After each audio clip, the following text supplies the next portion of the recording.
नमस्कार, मी स्वप्नील. स्वागत आहे पुन्हा एकदा शिवार MH29 या यूट्यूब चॅनलवर. तर शेतकरी मित्रांनो, तुम्हालाही या गाई पाहून थोडं कौतुकच वाटलं असेल. तर त्याचं झालं असं की मी थोडं काही कामानिमित्त म्हणजे मी जिथं राहतो आता यवतमाळजवळ सिसघाट, आणि सिसघाटपासून जवळच इहाबारा हे गाव आहे. तर या शिवारात गेलो असता मला एका कॅनलच्या साईडला झाडाखाली बसलेल्या ह्या गाई दिसल्या.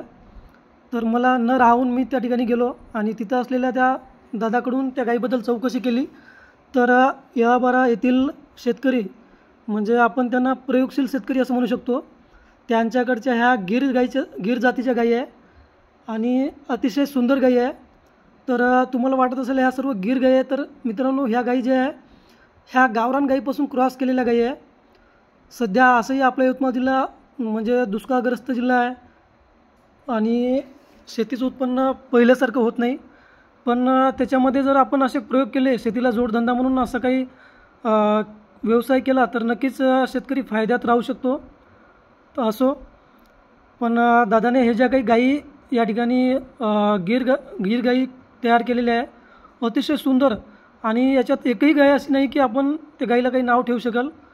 तर अशा गाई आहे. तर त्या गाईबद्दल ते दादानं काही सांगितलं आहे का, नंतर आपण बोलूच.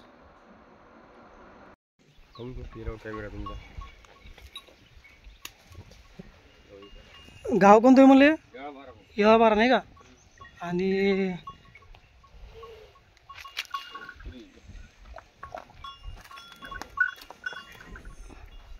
गाई हे जे गाई आहेत दादा, हे मग गावरान गाईचे क्रॉस केले आहे नाही का सर? हो हो.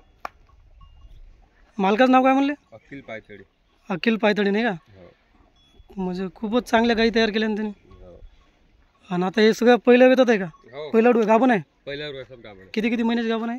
5-6 महिन्याचे. हो का? आणि मोठ्या गाई असतील ना मग अशा दुधाचे चालू? न मोठे नाही, सब गाभणच आहे. हा का? ती एक आहे बसलेली मोठी? हो, ते गाभण आहे. हा का? मोठीवाली गाभण आहे. मग यांनी हे कारवडी म्हणजे गावरान गाईपासून तयार केल्या? हो हो. आणि सांड्या विकत आणला होता का? घरचा सांड्याचा गाई मोठा घ्यायचा होता. हां. बसून नाही का सगळ्या सांड्यावर? मग सांड्या त्यांनी विकत आणला होता का बाहेरून? नाही हो. हां त्या गाईचा सांड्या घरीच तयार केला. दुसऱ्या गोरावाचा आहे. हां. नाही, ते जो मोठा आहे म्हणता तुम्ही घरी, तो कुठचा आहे? तो म्हणजे त्यांनी घरी तयार केला का तो बी? हो, ह्या गाईचा हो घरी तयार केला. असं का? आता तो म्हणजे प्युअर गिरमध्ये आला का? हो. म्हणजे हे गाई असं वाटत नाही ना का गावरान गाईच्या क्रॉस असलं म्हणून? नाही वाटत. हे गावरान गाईचंच आहे काही? हो हो. हे तर बिलकुल गिरमध्ये आलो, 100% गिरमध्ये आलं आहे. पुरं माथा त्याचा, काना विना सर्व.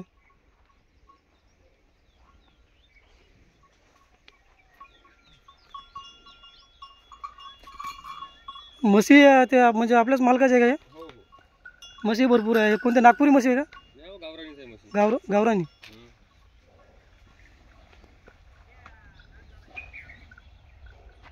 बरं, ठीक आहे दादा. आम्ही असं सहज इकडे फिरायला आलो होतो हो हो हो. आणि गाई म्हणजे आम्हाला खूप चांगल्या वाटल्या म्हणून थांबलो इथं. खूपच चांगल्या गाई आहे तुमच्या. आणि हे गावरान गाई आपल्या नाही का? हो हो. गावरान गाई मग दूध किती देते काय? हो. हा का? गावरान गाईच किती निघतो दूध जनल्यावर? 2 टायमाचं 8 लिटर, एका टायमाला 4 लिटर. एका टायमाला 4 लिटर देते नाही? हो. गावरान गाई पण खूप चांगल्या आहे.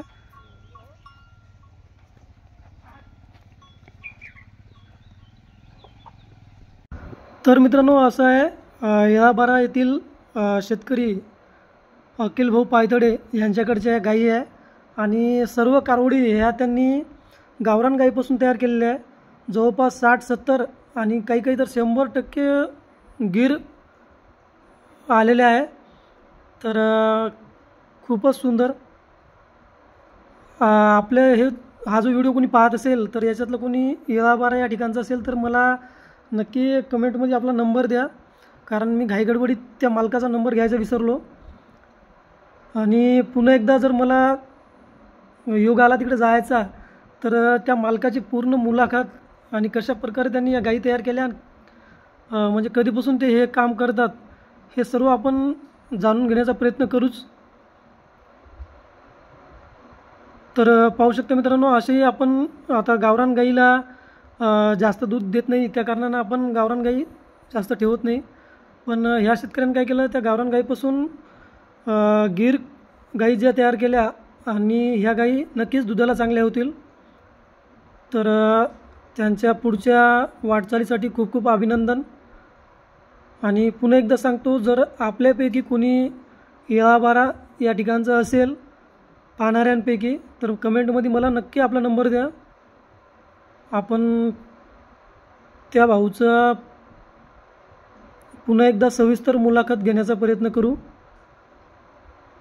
तर ठीक आहे, धन्यवाद. व्हिडिओ पाहिल्याबद्दल मनापासून धन्यवाद.